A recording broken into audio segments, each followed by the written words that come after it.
دیکھیے پاکستان کے جو موجودہ حالات ہیں they bear striking resemblance with غزوہ خندق، یعنی مدینہ کو سکیور کرنا کہ اسی سے ہی اسی شہر سے ایک ریاست کا قیام ہونا تھا، تو اس کی فزیکل پروٹیکشن کتنی ضروری تھی، اور مقابلے میں کیا تھا؟ غزوہ خندق کو غزوہ احزاب بھی کہتے ہیں اس لیے کہ کل فوجیں لے کے وہ آگے تھے مختلف طرح کی، اور اس کے بعد کیا تھا کہ مسلمانوں کے اندر منافقین تھے بہت سے جو کہہ رہے تھے ہمارے تو گھر کھلے پڑے ہیں، کیا کریں، اس کو قرآن نے ایڈریس کیا، بالکل ٹھیک، بنو قریظہ نے بے وفائی کی۔ پاکستان ان مینی ویز تقریباً اسی طرح جگہ کھڑا ہوا ہے کہ باہر سے ہم جنس پرستی ہو گئی، سیکولرزم ہو گیا، باقی جتنی اخلاقی باتیں آپ نے کہیں میڈیا کے ذریعے، سارا کچھ یہ ایک بیرونی یلغار ایک ہو رہی ہے۔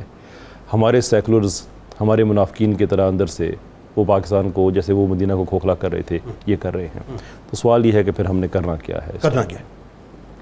جو خندق پار کر کے آئے گا تو وہ تو ہمارے پاس روح حیدر قرار ہے، وہ تو بھی ایک آئے تھے جہاز پہ، وہ تو کلیئر ہے کہ اس کا کیا کیا جا سکتا ہے۔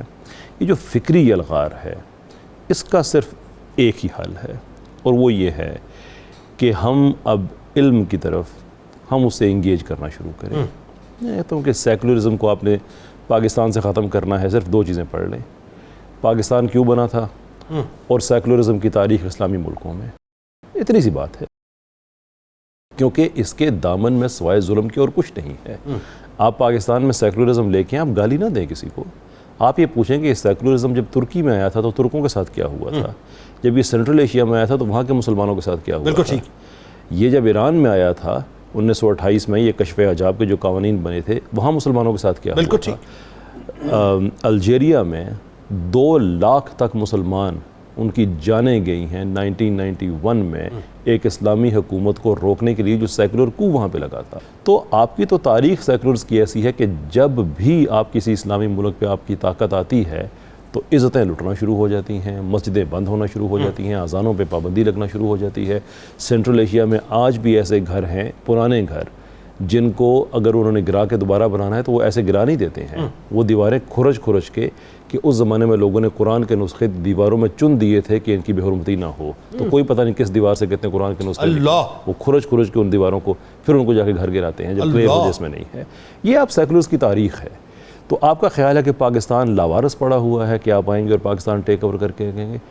ہم آپ سے کہتے ہیں کہ ہم آپ کو چیلنج کرتے ہیں اسٹیٹ لیول پہ آئیں، ایک پولیٹیکل پارٹی بنائیں ایسی جو اپنے مینیفیسٹو میں لکھے کہ الیکشن جیتنے کے بعد ہم آئین پاکستان تبدیل کریں گے، اس کو سیکولر کریں گے، یہ جو ہمارے پریمبل میں لکھا ہوا ہے کہ اقتدار اعلیٰ کا تصور اللہ سے منسوب ہے اور یہ کہ اسی کی دی ہوئی اتھارٹی ہے جو لوگوں کے پاس امانت ہے، یہ چینج کریں گے۔ آپ 10 سیٹیں پاکستان میں جیت کے دکھا دیں، میں آپ کو مانتا ہوں، سوال ہی نہیں۔ لیکن اگر یہ نہیں کر سکتے تو پھر یہ اسمگلنگ نہ کرو، پھر یہ اسمگلنگ نہ کرو کہ تم اپنے ڈرامے کے ذریعے ہمیں سیکولر کرنے کی کوشش کرو، پھر یہ نہ کرو کہ تم اپنے art so to speak universities میں بچوں پہ اس طرح سے سیکولرزم امپوز کر دو کہ جب تک وہ تمہاری سوشل سائنسز کی تھیوری کو ایکسیپٹ نہیں کرتے تب تک وہ پاس نہیں ہو سکتے۔ یہ نہ کرو کہ بینک جب تک ہم سودی نظام پہ اپنا معاہدے سائن نہ کرے جب اکاؤنٹ کھولتے ہیں تو تب تک ہمارا اکاؤنٹ، یہ وہ جبر ہے، اور اسی پہ ہی قائد نے کہا تھا کہ یہ تمہارا پاکستان وہ ہوگا جس پہ تمہیں کوئی غیر اسلامی کام کرنے پہ مجبور نہیں کر سکے گا۔ وہ بھی مجبوری اور کسے کہتے ہیں؟ ٹیلی ویژن پہ ہم جو دیکھنے پہ مجبور ہیں کہ ہمارے پاس الٹرنیٹیو کنٹینٹ نہیں ہے۔ بالکل ٹھیک۔ پرو سیکولر یونیورسٹیز، پرو سیکولر بینک، پرو سیکولر، تو ہر طرف سیکولرزم کا راج۔ لیکن بات یہ ہے، اس میں سر ایک بات اور ایڈ کیجئے جی، اور ذرا ڈیپ ڈاؤن ڈال کے میں چاہتا ہوں تھوڑا سا بٹوین دا لائنز میں عرض کرنا چاہ رہا ہوں کہ یہ بظاہر تو صغیری فتنہ ہے، لیکن یہ صغیری فتنے کے پیچھے ایک بہت بڑا کبیری فتنہ ہے۔ آپ میری بات سمجھ رہے ہوں گے جو میں پہنچانا چاہ رہا ہوں۔ فتنہ صغیری نہیں ہوا کر، ہاں، بات یہ ہے کہ ابھی وہ کس سٹیج پہ ہے۔ بڑی مشہور ایک عرب، نہیں میں وہ اس صغیری فتنے کی بات کر رہا ہوں کہ جس صغیری فتنے کو باقاعدہ ایک باؤنڈری وال کے اندر کچھ اجازتیں دی گئی ہیں، جو صغیری فتنے کی بات کر رہا ہوں۔ میری بات سمجھ رہے ہیں؟ وہ کبیری فتنہ نظر آ رہا ہے مجھے۔ میں عرض کر رہا ہوں کہ ایک عرب حکایت ہے کہ ایک آدمی اپنے خیمے میں اونٹ کو باہر باندھ کے اپنے خیمے میں لیٹ گیا، تھوڑی دیر کے بعد اونٹ نے اپنا سر داخل کیا تو اس نے کہا ویسے جھانک کے دیکھ رہا چلا جائے گا۔